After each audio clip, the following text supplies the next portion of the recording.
Good morning students. आज हम लोग चैप्टर 3 का क्वेश्चन नंबर 1 का 2 नंबर हम लोग देखेंगे।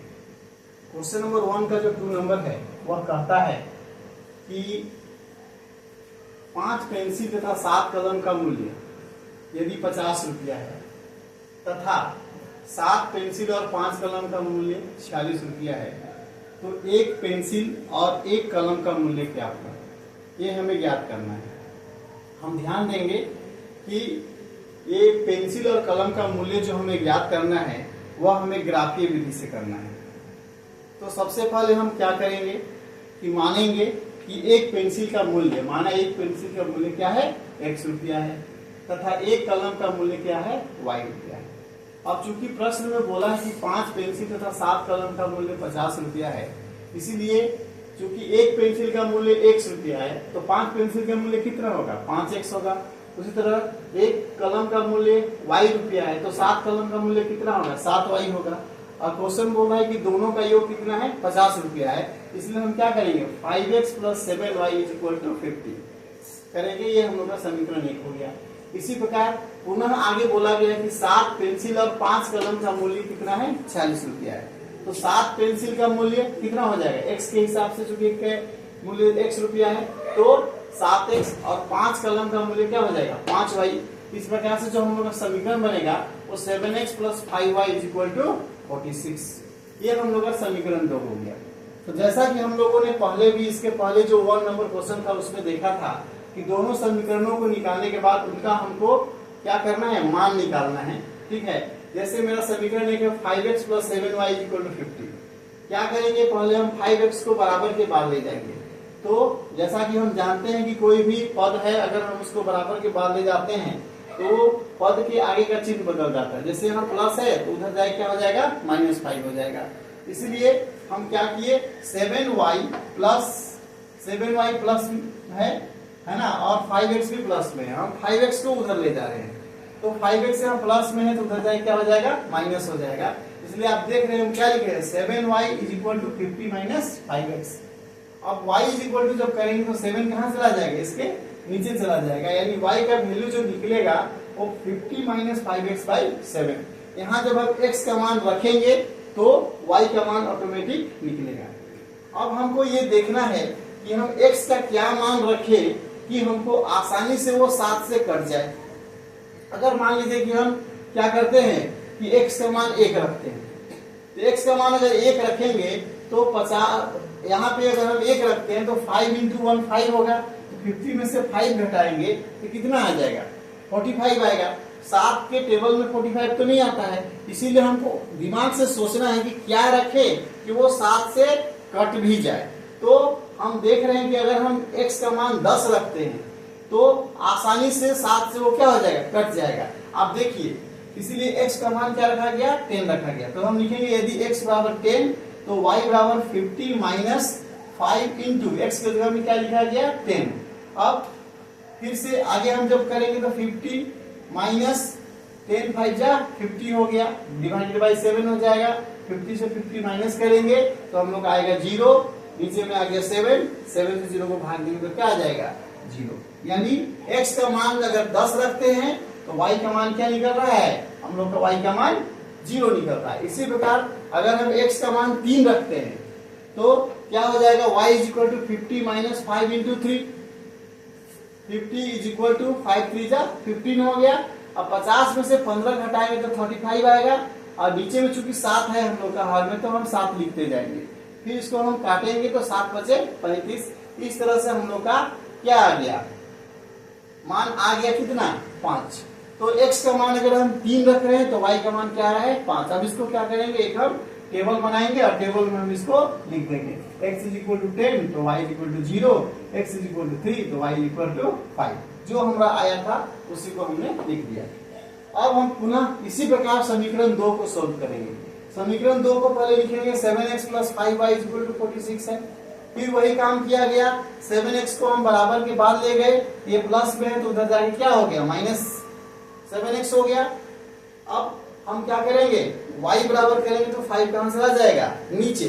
इस तरह से जो मेरा समीकरण सोल्व कर रहे हैं तो आ रहा है 46 माइनस 7x बाई 5। अब क्या करना है, हम अगर x का मान यहाँ पे पुटअप करेंगे तो y का मान मेरा ऑटोमेटिक आएगा। अब सोचना है कि x का मान क्या रखे कि नीचे 5 के टेबल में वो आ जाए, कट जाए 46 से माइनस करने के बाद भी। तो जैसे मान लीजिए कि हम x का मान क्या रखते हैं, 3 रखते हैं, तो y इज इक्वल टू हो जाएगा 46 माइनस 7 इंटू 3।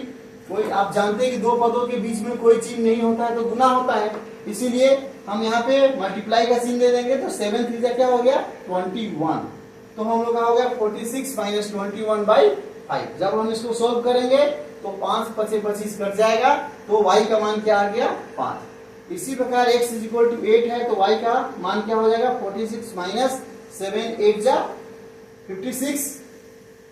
46 में से हम अगर माइनस करते हैं 56 तो 10 आएगा। देख रहे हैं आप 56 माइनस में है, क्योंकि इसके आगे माइनस है और 56 बड़ा है, इसीलिए हम 10 के आगे माइनस का भी चिन्ह दे देंगे। तो काटेंगे तो 5 2 10, क्या आ गया वैल्यू हम लोग का -2। इस तरह से x का मान अगर हम 8 रखते हैं तो y का मान क्या रहा है -2। अब हम फिर क्या करेंगे, चूंकि दोनों दो वैल्यू निकल गया है इसलिए हम फिर इसको टेबल बनाएंगे और टेबल में उसको लिख देंगे।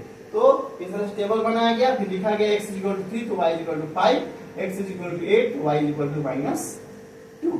अब क्या करना है, हमको ग्राफ बनाना है। इसका ग्राफ बनाने के लिए क्या करेंगे, जैसा कि आप जानते हैं सबसे पहले हम x अक्ष जो क्षैतिज अक्ष होता है उसको खींचेंगे, फिर y अक्ष बना लेंगे, और जो आपका जो ग्राफ पेपर होता है उसमें जो समान दूरी पे जो लाइनिंग खींचा रहता है उसी को हमको मार्किंग करना है। कहाँ तक जाना है, x में 10 तक जाना है। तो जब भी हम ग्राफ पेपर में यूज करेंगे तो वहां पे ध्यान देना है कि अगर आप इसको बीचों बीच में लीजिएगा तो हो सकता है कि इधर 10 तक आपका वैल्यू ना आए, इसलिए इसको थोड़ा सा साइड में ही लेना है। अगर हम किनारे से लेते हैं तो आपको आसानी से इधर 10 तक का मान आ जाएगा। इस तरह से मैंने x और y दो अक्ष खींच लिया। खींचने के बाद हम क्या किए, समान दूरी पर 1 2 3 4 5 6 7 8 9 10 तक गए। इस तरह से जब x डैश पे जाएंगे तो -1 -2 -3 काफी है, ऐसे हमको जरूरत नहीं है, इसीलिए हम इतना ही करेंगे। फिर से y अक्ष पे जाएंगे तो फिर 1 2 3 4 5 6 7 समान दूरी पे लिख देना है। फिर y डैश अक्ष के लिए भी हमको -1 -2 -3 इस तरह से उसको हमको लिख देना है।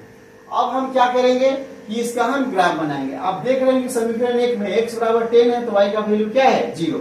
तो आप देखिए x में x का वैल्यू यहाँ 10 है, y का वैल्यू 0 है ना, तो x के जगह में अब देखिए आप जानते हैं कि मूल बिंदु जो होता है वो हमारा 0 होता है। तो इस सीध में अगर हम जाते हैं तो x इक्वल टू 10 तो y इक्वल टू 0 यहीं पे आएगा।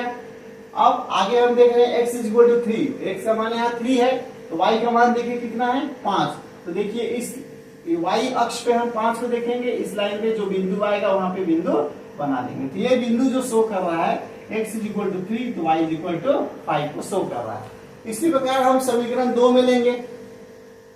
समीकरण 2 में भी देख रहे हैं x का मान 3 है तो y का मान क्या है 5 है, जो हम पहले ही शो कर चुके हैं x इक्वल टू 3 और y इक्वल टू 5।